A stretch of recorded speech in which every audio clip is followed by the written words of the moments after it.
आदाब नाजरीन, आप देख रहे हैं जेके यूटी अपडेट और मैं आपका मेज़बान रोबिन चौधरी एक बार फिर से आपकी खिदमत में हाजिर हूँ। आज फिर एक मौका मिला मुझे ब्लॉक प्रमंडल का, और ब्लॉक प्रमंडल के अक्सर मुद्दे लेते हैं। आज जिस मुद्दे पे हम बातचीत करने के लिए आए हैं वो मुद्दा काफ़ी टाइम से सुर्खियों पर है, और काफ़ी ज़मीनी सतह पे लोग बहुत परेशान हैं जिनके साथ बड़े बड़े दावे किए गए, बड़े बड़े वादे किए गए।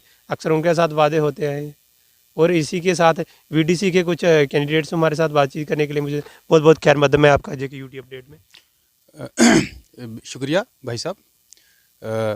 मैं आपका क्या मुद्दा है, मतलब किस तरीके से आपने सारी टीम को जो है वो इकट्ठा किया है, तो क्या कहना चाहते हैं आप, क्या मसला क्या है ज़रा आप?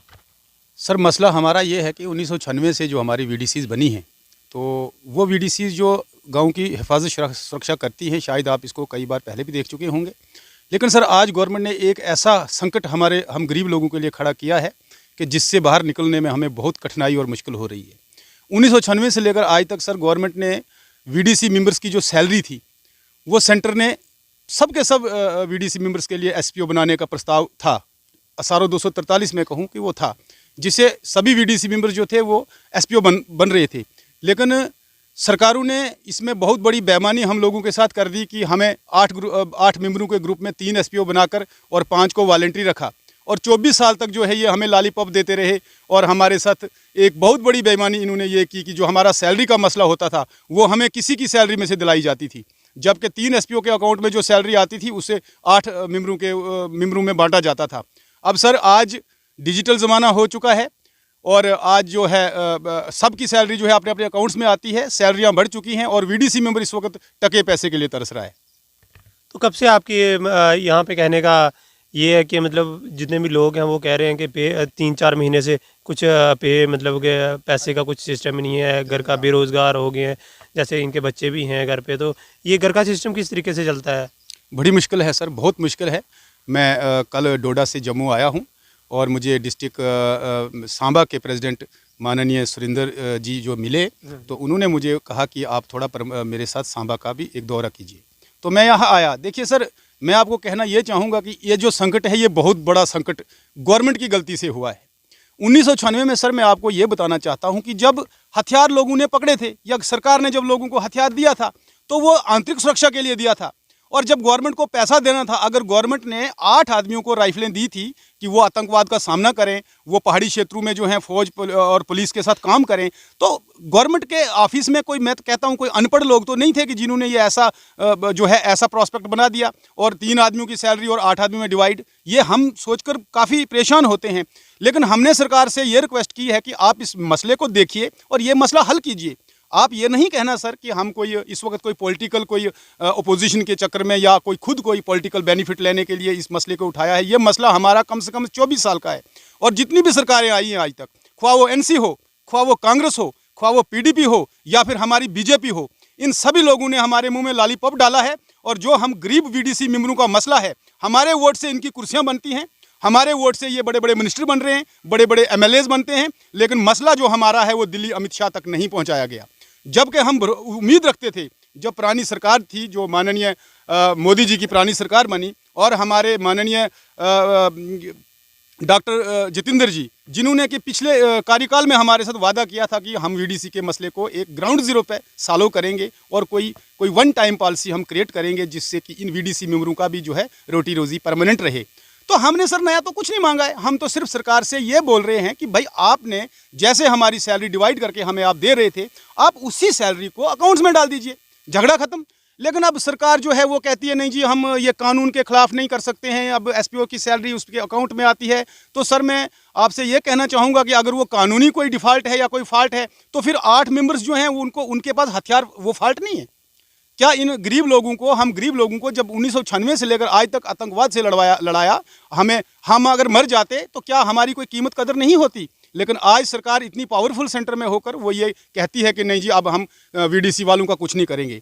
तो इसी विषय पे सर, हमने अपना जम्मू कश्मीर की जो ऑल जे&के वीडीसी एसोसिएशन यूनियन जो बनी है, हमने फैसला लिया है कि हम अब डीडीसी इलेक्शन से ही शुरुआत कर रहे हैं। और मैंने माननीय शिव कौल जी को विनती की है, उनके साथ जाकर रिक्वेस्ट की है कि आप हमारे मसले को ग्राउंड जीरो से देखिए। उन्होंने कई बार हमें आश्वासन दिए हैं, लेकिन कुछ नहीं। और आज करेंगे, कल करेंगे, परसों आपका मसला करेंगे, लेकिन करते कुछ नहीं है। लेकिन आज हम सिर्फ वादे होते हैं आपके साथ, है ना? बिल्कुल सर वादे होते हैं। तो आज हम 20 तारीख को हमने प्रस्ताव रखा है। मैंने माननीय अशोक कौल जी को एक नोटिस दिया हुआ है, एक मेमोरेंडम पेश किया है। मैंने उसमें उनको क्लियर रिप्लाई मांगा है। देखिए, अगर वो इस वक्त हमारे मसले को हल करते हैं या हल करने का कोई परमानेंट अगर हमें कोई एविडेंस देते हैं, कोई हमें कोई वो वादा करते हैं, लेकिन वो हमें लिखित में होना चाहिए, तो हम डीडीसी कहीं देखने को आता है ना कि भाजपा के लीडर बहुत बहुत बड़े वादे करते हैं, सर ये भी देखने को मिल रहा सर वही तो मैं बता रहा हूँ कि वही तो हो रहा है, क्योंकि इन्होंने वही तो किया। पुराने 5 साल भी निकल गए, अब दूसरा एमएलए का इलेक्शन भी निकल गया, दूसरी गवर्नमेंट जो हमारी सेंटर में फिर 430 सीटों से बड़े दिगंबर बहुमत से जीत गई। तो इतने इतने बड़े बड़े काम हमारी भाजपा सरकार ने किए, जो कि सोच में भी हम ऐसे काम नहीं ला सकते। लेकिन गरीब 36,000 परिवार लोग जो हमारे हैं, जो इस वक्त रोजी के लिए तरस रहे हैं, जो इस वक्त जिनके जेब में 10 रुपये नहीं है, उनका जो मसला है वो हमारी सरकार नहीं कर पा रही है, और उसमें उनको बहुत बड़ी मुश्किल है। और 1996 से जिन हमारे इन गरीब वीडीसी मेंबरों ने बलिदान दिया, जहां आर्मी, पुलिस फोर्सेस नाकाम थी इस आतंकवाद को रोकने में, वहां हमारे इन वीडीसी मेंबर्स ने जो है बलिदान दिए। परिवारों के परिवार हमारे ख़त्म हो गए, बहुत सारी जो मैं कहूं कि हमारे कुंबे और परिवार उड़ गए। लेकिन आज सरकार कहती है कि नहीं जी, ये तो आपको आपका अपना डिफेंस दिया गया था। तो मैं इस चीज़ से बहुत हैरान हूँ कि सरकार को शर्म आनी चाहिए कि इन गरीबों का कोई मसला हल करना चाहिए। इनको कब से ये पे नहीं मिली है, मतलब कि घर का खाना दाना कैसे चलता है? काफ़ी बच्चे, मतलब हर एक जो है 24 साल हो गए इन्होंने बलिदान देते हुए एक गवर्नमेंट के लिए, और इनके बच्चों का जो सर्कल है वो किस तरीके से चलता है? और ये तो मेरे ख्याल में तो ये है कि ये तो छोड़ना चाहते हैं, घबरा गए हैं, क्या कर सकते हैं? देखिए सर, यही मैंने आपके इल्तिजा की कि 1996 से हम लोगों ने जो काम किया है उसमें हमें आश्वासन देते थे। ये सरकारें जो भी आती थी, जो भी नेता हमारे वोट मांगने आते थे, वो कहते थे कि नहीं जी, वीडीसी का मसला पहले है। और हम तो भोले भाले सीधे, मैं साफ कहूँ कि गांव में रहने वाले लोग अनपढ़ भी होते हैं और सीधे साधे होते हैं, हम भरोसा कर लेते थे। तो वो ऐसे चलते चलते ये सैलरी जो एसपीओज़ की सैलरी में से बंटवा दी। अब सैलरी 18,000 हो गई है और डिजिटल इंडिया बन चुका है। हर सैलरी जो अपने अकाउंट्स में आती है, और वीडीसी मेंबर को सैलरी भी इन्होंने बंद करवा दी है। और वो मैं कहता हूँ षड्यंत्र भी शायद इस हमारी ही गवर्नमेंट का है।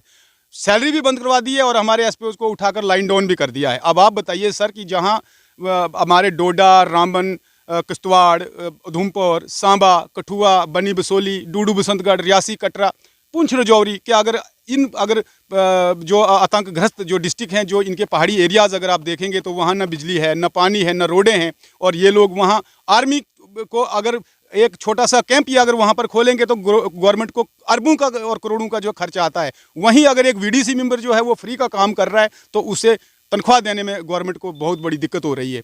तो मैं तो कहता हूँ कि ये गवर्नमेंट फिर क्या गवर्नमेंट है, हमें ये समझ नहीं आ रही है। आज आप सांबा में आए हो और इन लोगों का जब हाल आपने देखा तो आपको क्या फील होता है, और क्या कहना चाहते हैं एडमिनिस्ट्रेशन को, क्या मैसेज देना चाहते हैं? सर, जब मुझे प्रेसिडेंट साहब सांबा लेके आए थे तो उन्होंने मुझे कहा था, तो मुझे हंसी आई। मैंने कहा भाई साहब, ये तो हमारे पूरे स्टेट को ये एक छोटा सा रोग है, ये एक ऐसी बीमारी हम लोगों को गवर्नमेंट ने लगा दी है कि जो मैं कहूँ कि इसको मैं एक कहूँगा कि एक इन्फेक्शन हो चुकी है जो फैल रही है। अब पूरी स्टेट में जो है सब के सब जो वीडीसी एसपीओज़ हैं वो सैलरी नहीं दे रहे हैं। और सरकार इस मुद्दे को देखकर, सरकार को सारा पता है सर, सरकार जानती है, सरकार को इतनी छोटी नहीं है, वो जानती है कि ये एक जेन्युइन इशू है। लेकिन मैं हैरान हूँ कि वो इस इशू को हल क्यों नहीं करती है, वो इस इशू को समझती क्यों नहीं है। तो मैं सांबा जब आया प्रेसिडेंट साहब सुरेंद्र जी के साथ, तो मैंने देखा, मैं इन लोगों से मिला और हमने इनको कहा कि आप धीरज रखिए, आप एक रहिए। हमारी Jammu Kashmir all J&K VDC members union जो है वो तब तक गवर्नमेंट की खलासी नहीं करेगी जब तक हमारे मसले को one time and ground zero से और एक डॉक्यूमेंट्री एविडेंस के साथ जब तक नहीं ये हमारे मसले को हल करेंगे और सभी वीडीसी मेंबर्स की सैलरी उसके पर्सनल अकाउंट में जब तक ये नहीं देंगे, तब तक हम गवर्नमेंट को घेरेंगे। और अगर गवर्नमेंट ने हमारे साथ बेईमानी की तो हम सरकारें पलट देंगे। वीडीसी मेंबर्स जो है ये 36,000 परिवारों के कुंबे हैं, और इनके साथ मैं कहता हूँ 36,000 परिवारों के साथ आप खुद अंदाज़ा लगाइए कि और जनता कितनी होगी। और एक और बात मैं जोड़ना चाहूँ कि जो आम जनता है, आम जनता भी ये महसूस करने लगी है कि जो वीडीसी को डिसबैंड करने की पॉलिसी जो इस वक्त गवर्नमेंट ने, मैं चाहे इसमें केंद्रीय सरकार हो या राज्य सरकार हो, ये दोनों सरकारें जो इसमें जो है जिम्मेवार हैं। क्योंकि जो ये वीडीसी को ख़त्म करने का जो ये षड्यंत्र इस वक्त सरकारें चला रही है, ये सीधा और सीधा हमारे गाँव के गरीब लोगों को ख़त्म करने की एक योजना है। तो अगर वीडीसी नहीं रही तो सरकारें भी नहीं रहेंगी, और अगर वीडीसी का मसला हल नहीं हुआ तो हम सरकार को किसी कीमत पे भी छोड़ेंगे नहीं। हमारी यूनियन तब तक लड़ती रहेगी। हमने इलेक्शन बाईकाट का बिगल बजा दिया है। अभी 20 तारीख को हम माननीय अशोक कौल जी को मिलेंगे। अगर वो 20 तारीख को हमारे काम का निपटारा करने के लिए हमें कोई पक्का प्रूफ या पक्का एविडेंस देते हैं तो हम अपने लोगों को फिर से इलेक्शन में हिस्सा लेने के लिए कह दें। लेकिन अगर इन्होंने हमारे मसले के लिए अगर हमें झूठ बोला या हमारा मसला हल नहीं हुआ तो सरकारें बदल दी जाएंगी। ये मैं आपको बड़े दावे से सर कहूँगा कि सरकारों को बदल के रख दिया जाएगा। नाजरीन, ये था वीडीसी के कुछ कैंडिडेट हमारे साथ। तो प्रेसिडेंट साहब तो इन्होंने काफ़ी लफ्ज़ों में कहा कि अगर हमारे जो मसले मसाइल हैं उनको हल नहीं किया जाएगा, कहीं ना कहीं कुछ चेंजिंग लगा के दिखाएंगे। और इन्होंने कहा कि इलेक्शन से पहले हमारे मसले को जो है उस पर थोड़ी गौर की जाए। कब तक होगा? ये बेरोज़गार लोग जो कर दिए हैं, ये इन्होंने कितने वादे किए होंगे कि कितने इरादे, इनके बच्चे भी हैं। 7,000 जहाँ 3 महीने हो गए, 4 महीने, ये लॉकडाउन के दौरान इनको पे नहीं मिली। इनका घर का खर्चा कैसे चलता होगा? ये बेरोज़गार की तरह इनका मुंह जो है वो मुड़ चुका है। कहीं ना कहीं एडमिनिस्ट्रेशन को सोचना चाहिए। ये भी लोग रहते हैं और ख़ासकर बैकवर्ड एरिया के लोग हैं, उनके साथ जाति और नाइंसाफ़ी ये कब तक चलेगा? और आप यूथ को क्या मैसेज देना चाहते हैं जो आप बीडीसी के आल जीएनके का है और अब डीडीसी की इलेक्शन के बड़ी जम्मू कश्मीर में एक बहुत जोर की हवा चली है अब डीडीसी की इलेक्शन? देखिए सर, जम्मू कश्मीर का यूथ जो है वो बड़ा परेशान यूथ है और पुरानी सरकारों ने तो हमें धोखा दिया ही दिया था, लेकिन नई सरकार पे हम बहुत बड़ी उम्मीदों का एक सिर पे कहूँ कि एक उम्मीदों की गठड़ी लेकर हम इस सरकार के पीछे चलते थे। अब मैं वीडीसी का एक स्टेट प्रेसिडेंट होने के नाते और डिपार्टमेंट्स का नाम नहीं लेना चाहूँगा, लेकिन मजबूरी ये है कि थोड़ा सा बोलना चाहिए क्योंकि सभी डिपार्टमेंट्स की जो यूनियन है इस वक्त वो टके पैसे के लिए तरस रही है। आपने देखा कि इस वक्त हमारे जितने भी यूथ जम्मू कश्मीर में हैं वो नॉन एम्प्लॉयमेंट का शिकार हैं, वो ट्रेनिंगें करके दरबेदर हैं, वो पढ़ाई लिखाई करके दरबेदर हैं। अगर आप स्कूल इंस्टीट्यूट देखेंगे तो बड़े वीआईपी मिलेंगे, अगर आप ट्रेनिंग सेंटर्स देखेंगे तो वो बड़े बड़े कीमती सेंटर रखे हैं। आप इंजीनियरिंग कॉलेजेस देखो तो करोड़ों लाखों के हिसाब से ट्रेनिंग का खर्चा है। अगर आप एक डॉक्टर की ट्रेनिंग देखो तो करोड़ों रुपया लोगों को खर्च करवाया जाता है। आप एक छोटा सा एनओ देखें, आप एक छोटी सी नर्स को अगर ट्रेनिंग करवानी होती है तो गवर्नमेंट लाखों करोड़ों के खर्चे करवाती है। और जब उसकी एम्प्लॉयमेंट की बारी आई तो इस वक्त हमारी सरकार को उन लोगों की बेकारी नहीं दिखती है। इसलिए हमें इस जम्मू कश्मीर के इस मासूम यूथ को देखकर भी इतना दुख हो रहा है क्योंकि मैं आपको कहूं कि आज मैं वीडीसी का एक मेंबर हूं। 1996 में मैंने जो बंदूक उठाई थी वो एक माँ बहन की, जब हमने इज्जत आबरू लुटते हुए अपने आंखों के सामने हमने देखी, हमने जानो माल की तबाही अपने सामने देखी, हमने बहुत बड़ी बड़ी बारातें उड़ते देखी, तो हमने अपने भविष्य की परवाह न करते हुए जो है बंदूक उठाई। और साथ में मैं ये कहूँ कि मैं खुद, अगर जैसे आप जम्मू कश्मीर के यूथ की बात कर रहे हैं, मैं खुद जम्मू कश्मीर का एक यूथ था, लेकिन अब मैं अवरेज हो चुका हूं। इलेक्ट्रिशियन डिप्लोमा होल्डर 3 साल का मैंने डिप्लोमा किया है, ग्रेजुएट सर में हूं, लेकिन मैं खुद इस अनएम्प्लॉयमेंट का शिकार हो चुका हूं। और अब हम वीडीसी वाले न किसी नौकरी के काबिल रहे हैं। इसी तरह जो आप पीएचई देख लो, आप एचआर देख लो, आप और कई सारे मसले देखो।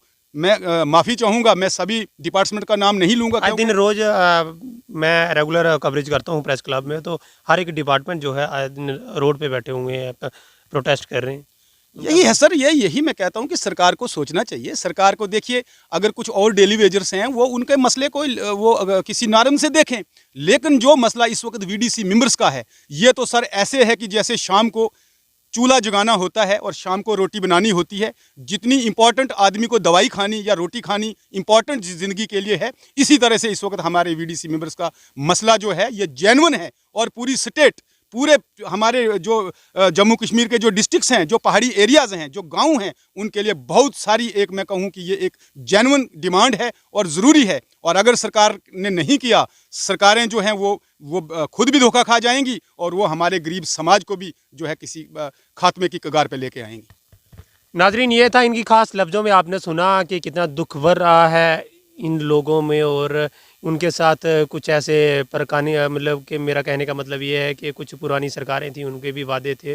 उन्होंने सोचा क्यों ना भाजपा सरकार आएगी तो हमारे साथ कुछ अच्छा देखने को मिलेगा, हमारी चेंजिंग आएगी, हमारी पे बढ़ेगी, हम रेगुलाइज हो जाएंगे, परमानेंट हो जाएंगे। और ऐसा ज़मीनी सत्ता पे कुछ नहीं हुआ, सिर्फ उनके साथ वादे और इरादे, यही सब चलता रहा। कब तक नाजरीन ये कब तक चलता रहेगा? एडमिनिस्ट्रेशन का कोई भी इंसान इस वीडियो को देख रहा हो और हमारे इन गरीब लोगों की और खासकर बीडीसी के जो कैंडिडेट हैं इनकी आवाज़ को सुने। कब तक इनके साथ नाइंसाफ़ी होती रहेगी? इसी के साथ जेके यूटी अपडेट की टीम को दीजिए इजाज़त। खुदा हाफिज़।